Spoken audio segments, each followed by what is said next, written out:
Excellent. Good evening, everyone. My name is Colin Ziegler. I'm the chair of the Somerville Biosafety Committee. I'm really looking forward to this meeting tonight that we have here on March 7th, and the meeting is occurring at 6 p.m. Pursuant to Chapter 2 of the Acts of 2023, this public meeting will be conducted via remote participation. A recording of this meeting will be made public along with the minutes on our website at somervillema.gov/biosafety. I'd like to thank everyone for joining us this evening. We have a busy schedule, so we're really just going to jump right into it. I'd like to move to agenda item number 1. Can I get a second? Second. Excellent. So the first item on the agenda is just a quick update on the amendments to section 6-59, specifically the guidelines when referring to what the committee is going to be requiring as a standard for our reviews. The section at the end of the definition of guidelines reads currently as, in the event that there's a conflict between the NIH guidelines and the BMBL shall control.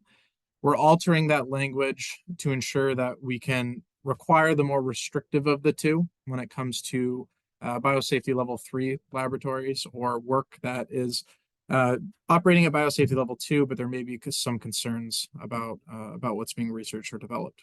That amendment was taken up and approved by Legislative Matters and is now moved to the City Council for full approval. So I wanted to quickly thank everyone for being a part of that. It was a bit of a process in terms of the language and how best way to move forward and how the committee could continue to interpret applications and also ensure that we're meeting the highest standards of safety requirements that are out there. So that was a quick update. I'd like to move on to agenda item number 2.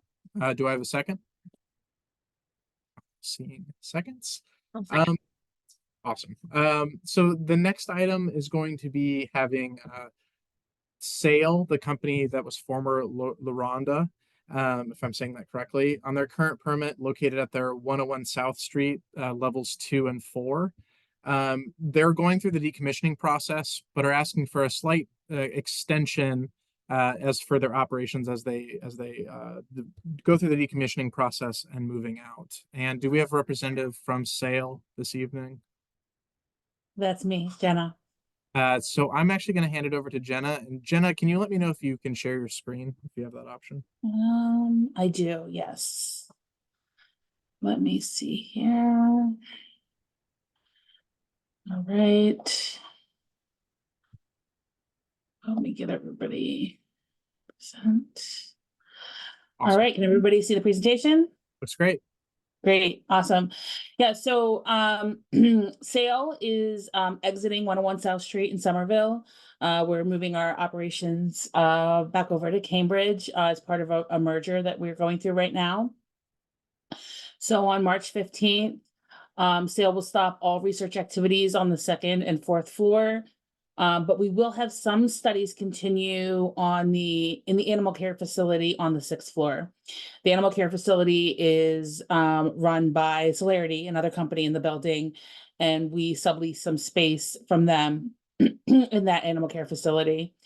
March 16th, we start moving to our new facility, and we'll be moving primarily just over the next week. But there'll be some lingering things in the facility, possibly through March 31st. Starting on the 22nd, I didn't write it in here, but starting on the 22nd, Triumvirate will start their decommissioning process, their decontamination process, and we'll finish it by March 31st, possibly April 1st, depending on when they can get all of the waste picked up from the decontamination process. By April 30th, we will have our new animal care facility in Cambridge will be up and running, and we will stop our work at the animal care facility. So the decontamination procedure is going to be done by Triumvirate. So there's lots of different components of what they're going to be doing. There's going to be chemical laboratory surface decontamination, biological laboratory surface decontamination, BSC decontamination, equipment, decon, local exhaust, ventilation, will be sampled to determine if we need to do any work there. Laboratory waste piping and wastewater treatment.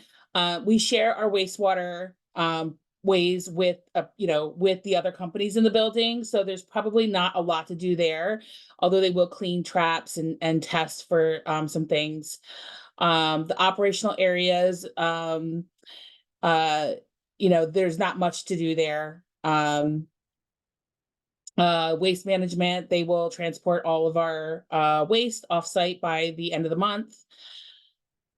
And then the decommissioning procedure, once all the decontamination is done, they will do some testing and assessments to see that they have successfully deconned the facility. They will measure surfaces with pH and do some oxidizer screening. Again, testing the ventilation, checking the laboratory piping, doing some pH sampling, oxidizer sampling, and ambient air monitoring. And then they will supply us with a decommissioning report that we can share with the next tenants. The next tenants are already a company in the building. So it's going to be a pretty easy handover. They're also another flagship pioneering company. So it's going to be a pretty easy process for us. And that's it. Any questions? This is just showing a floor plan of our where the lab is on our second floor. And this is the fourth floor lab. We're more lab than office. Thank you, Jenna. I'd like to open it up to the group for questions. If you have a question, just go through the reactions button and just feel free to click the raise hand.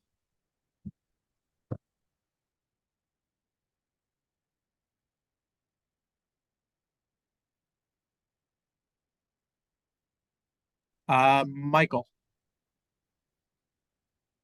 Just quickly, do you know whether the next tenants are planning to use that space as a biolab too? Are they going to be coming to us for authorization to use that space? They already have, a permit with you, presumably. So they'll probably just be adding the additional floors and potentially expanding the scope of work. But I can't speak to exactly what they do. No, but it's going to stay. It's going to stay as if it were turning into a food manufacturing facility, or if it were turning into a daycare, I would be more concerned, right? I would be more concerned about the decon than if it's going to stay as a biolab. Got it. Yeah, it's staying a biolab. Thank you, Michael. Does anyone else have any questions for Jenna? All right. Seeing none, Jenna, I'd like to thank you for your time, and for LaRonda, well, now sales, excellent communication in this process and going through the applications and everything. So if anything else comes up, just feel free to reach out. I'm okay with granting an extension. I'm not sure if there are any apprehension from the committee, but this seems more like a procedural permit side thing, less of a vote sort of thing. So Jenna, the next steps would just be to just a written statement about the intentions for the extension, and then justification, and then we'll add it to your permit and make sure everyone knows, so you're not getting expiration emails every 5 seconds. Fantastic. Thank you. All right, thanks, Jenna. All right, I'd like to move on to agenda item number 3. Could I get a second? Excellent. Which is going to be Tufts University, their application for their facility at 62 Talbot Street. And do we have representatives here from Tufts, and who would like to take the floor to introduce their presentation? I can give the presentation. I don't know if we can just run through and quickly introduce those of us that are here. So I'm Miranda Bertram. I'm the senior biosafety officer. We also have Ted Myatt. Ted, if you just want to say hi. Sure. Hey, thanks for having us. I'm Ted. I'm the Associate Vice Provost for Research Integrity at Tufts. So health and safety roll up to me. So thanks for doing this, and we're excited to present. Yeah, hi, I'm Kathleen Gilbert. I'm the Assistant Director of Biosafety, and Sid can introduce himself. Hi, everybody. I'm Sid Paula. I'm one of the biosafety officers. I cover both the Medford campus and the Boston campus. All right. So it looks like I can share my screen, so we'll just jump in here. Perfect. Thank you, Miranda. Absolutely. There we go. So as you had mentioned, Colin, the building that we are addressing today is at the 62 Talbot Avenue. The Tufts University, most of the campus is in Medford. And so that main campus address is at 419 Boston Ave. So within Tufts, we'll kind of go through the structure here. We have our university president, Sunil Kumar, kind of sits on top of everybody. Then we have the office of the vice provost for research. And that's the office that's responsible for regulatory health and environmental and health and safety concerns. We have the vice provost is Bernard Erlanandum. Ted introduced himself. He's the associate vice provost, and then Kathy Gilbert is the assistant director of biosafety. So this office, the vice provost office, kind of sits and covers all of the university. We actually have 3 campuses that we cover. There's Medford, there's Boston, and Grafton. Our veterinary school is out in Grafton, so that's a very heavy kind of research and animal use campus out there. Boston, we've got our medical school, our dental school, a lot of biological research in Boston. And then the Medford campus is our primary undergraduate campus. Of course, we have graduate students at each of the campuses as well. And so within that Medford campus, we have one building within the chemistry department that's actually sitting in Somerville. And so that one building falls under the chemistry department. Department chair there is Arthur Utz. Tufts mission statement. Tufts is a student-centered research university dedicated to the creation and application of knowledge. We are committed to providing transformative experiences for students and faculty in an inclusive and collaborative environment where creative scholars generate bold ideas, innovate in the face of complex challenges, and distinguish themselves as active citizens of the world. And so within that chemistry department, the research focus that we have is, we've got 5 professors sitting in that building, conducting research that includes the study of cellular processes to identify new therapeutics for diseases, such as cancer, and development of new diagnostic tools and analytical assays. So the building itself, it's the Michael Pearson building, again located at 62 Talbot Ave. Within that building, there are 9 laboratory rooms, 3 that conduct biological research. 3 of them are designated BSL-1, 6 of them are designated BSL-2. All of the laboratories are secured by key card or a card or an actual physical key. And so you can see that the map there, the building sits just over the border. So there's 3 floors in this building that have these research activities. So and again, you'll see as we walk through the floor plans real quickly, it's only a couple of labs on each floor where these biological materials are used. So in the first floor, we have researchers using recombinant non-pathogenic E. coli and yeast, producing certain proteins that they're using for these analyses. They're also using an adeno-associated virus vector to express those proteins in human cells. On the second floor, we have researchers using lentiviral vectors and plasmids expressing enzymes in human cell lines. And again, they're using that, recombinant non-pathogenic E. coli, again, to produce the same enzymes for different types of analyses. And they've got another lab using just using that non-pathogenic E. coli for the ribosomal RNA that they're doing some analyses with. And then finally, we have researchers using plasmids in human cell lines to express certain types of cell surface receptors and fluorescent markers in those cell lines. We also have a researcher using recombinant human and animal cell lines, studying cell adherence to different types of materials. So how well the cells stick or not to those materials. Finally, we do have one very small storage room in the basement level, and that is sharps waste only that's stored in there.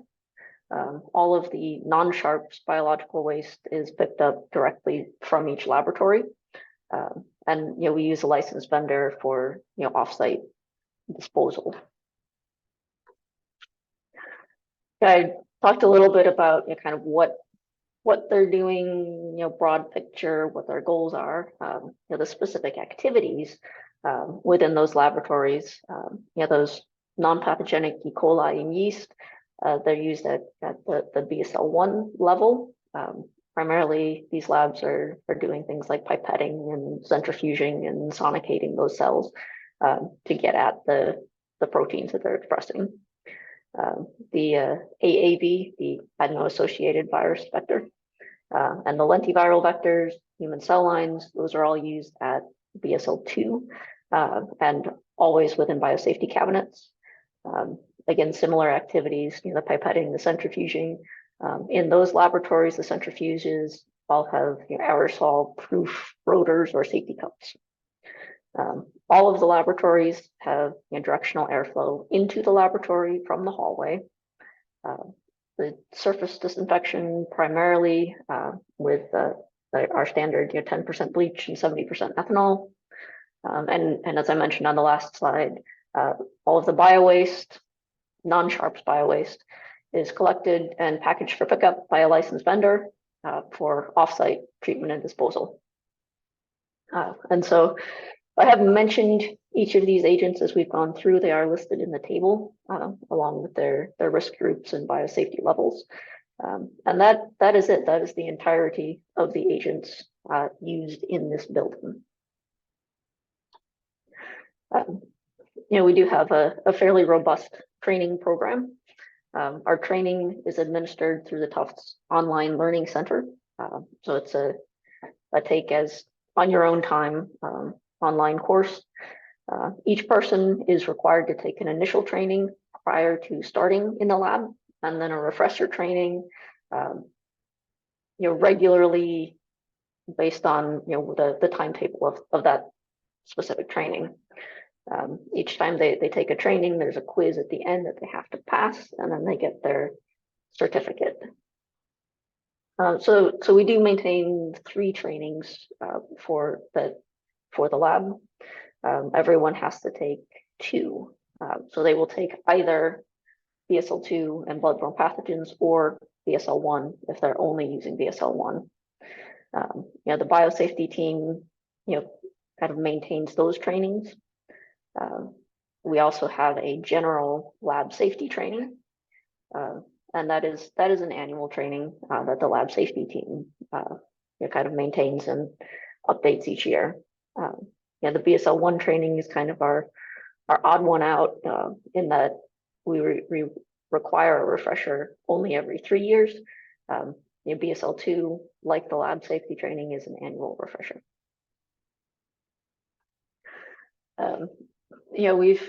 Tufts has been established in that building for quite some time. We do have all permits in place, including our flammables and wastewater and emissions permits. And we have quite a few contracts in place for all of the various systems required to keep the labs up and running. Some of them, Tufts facilities is our primary source for maintenance and small repairs, and then contract out with vendors for anything beyond what Tufts can handle. So that I believe is the end of the presentation. So thank you. Yeah, thank you, Miranda. I really appreciate the presentation. I think you laid out the work perfectly for everybody. But now I'd like to open it up for questions, and if anyone has any comments, concerns in reviewing the application and materials, feel free to raise your hand with the reactions button. Rachel. That was super helpful. Given that this is your undergraduate focused campus, are undergraduate students in these labs learning, helping alongside the professors? Some of them are, and those that are, we require the professor to put them onto their IBC registration. They have to go through all of the training, the same trainings that anyone else working in the lab has to go through. And almost all of them are supervised pretty closely as well. And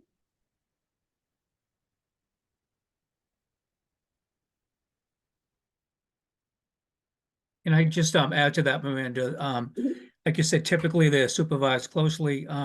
Undergraduates are usually paired with the graduate student, and they get close supervision, very thorough orientation when they're working in the laboratory. And I think the PIs recognize their limitations and their newness to the laboratory. So yeah, they have very close observation and supervision when working in the laboratory. And Rachel again.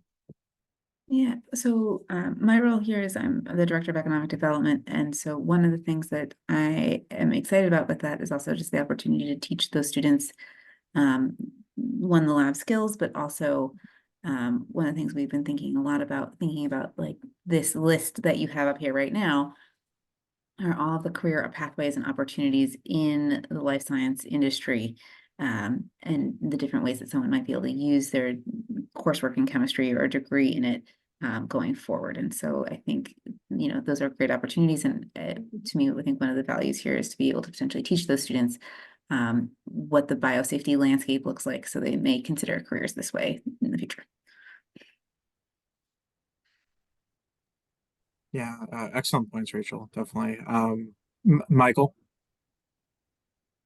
I'm just wondering if there have been any incidents in the past, I don't know, couple of years, and what Tufts' response has been. There have not been incidents in the Somerville building that I'm aware of. We do occasionally have incidents on other campuses. The Sharps injuries in some of the schools, dental school, medical school kinds of things. Whenever there is an incident, part of our biosafety training is to remind everyone that they are required to contact biosafety when there is an incident. We do have an incident reporting form, and that gets to biosafety as well. We'll receive that form. Usually they'll also just email us and say, hey, this happened. We do an incident investigation, determine what the risk of exposure was, and then look at ways that this could have been prevented. We also have an occupational health service on campus. That's a fairly new program, being located like on campus itself. And so occupational health also gets those incident reporting forms. We do instruct everyone who might have an exposure to contact occupational health as well for follow-up. Right. I mean, this seems like pretty low risk stuff. So I'm glad to hear that there hasn't been anything in this building. Yeah. Yeah, absolutely. Great. Elise. Hi. So just acknowledging, like you said, that Tufts has multiple campuses. Reading through the biosafety manual, I noticed there were references to Boston, Medford, Grafton, like safety, police, fire departments, boards of health, but there was no reference to Somerville Board of Health or police or anything like that. And I was wondering if there was a reason for that. Yeah, I can address that if you want, Go ahead. Miranda. Sure. So, yeah, so I'm relatively new, just shy of 2 years, and this is a new regulation that we just found out about really last year. So, we will be updating it, right? So yeah, we just haven't updated it. So we'll be doing a round of updating, and we will for sure add that there's a Somerville Board of Health, and that they do have a biosafety permit requirement. So yeah, so sorry about that oversight. We probably should have done it before we submitted the manual, but we can certainly in the next month update that and then resubmit. That's all right. Thank you. That's my only question. Thanks. Yeah, thank you, Elise. And Kathleen, resubmitting that, you can do that just directly through the portal, or you can send it to me and I can upload it, depending on whatever's easiest for that process. But yeah, those updates would be great, just to make sure everyone's calling the right people. Would be very helpful. Yeah, we can do that. Yeah, entirely understandable. Great. Any other questions, concerns, comments?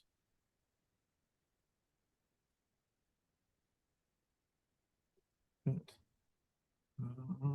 All right, going once, going twice, and all righty, everyone.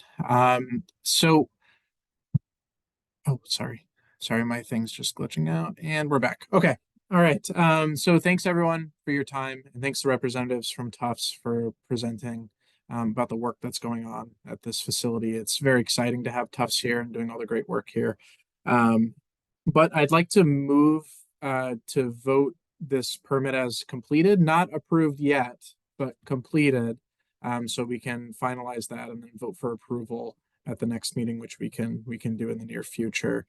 Just so we can get those updates. So when we finalize it and issue the permit, everything will be in line. So I'd like a second to call for a vote. All right, seeing so. All right. Francine. Abstain. Rachel. Yes. Elise. Yes. Michael. Yes. Deputy Chief Hallahan. Yes. Alex. I abstain. Abstain. All right, with 2 abstains and Colin Ziegler, aye. With 2 abstains and 4 yeses, that motion passes. So this will be marked as completed. So we can then move on to the approval at the next meeting. Once those documents have been updated and finalized, we'll be all set there. So with that, I'd like to just provide a quick, well, actually, no, we'll talk about that next time. Talk about it on the next agenda. I'd like to move to close the meeting. Do I have a second? All right, and then we'll take a quick vote. Francine? Rachel? Alex? Michael? Elise? Yes. Deputy Chief Hallahan? Yes. Excellent. And with that, this meeting is adjourned. I want to thank everyone for your time tonight. If you'd like to hang around and talk about whatever with me, I'll be here for the next 5 minutes or so. But thank you again for your time. I really appreciate it. And we'll be in touch. Thanks for everything as usual, Colin. Yeah, of course. Thanks, everyone. Thanks, Colin. Thank you.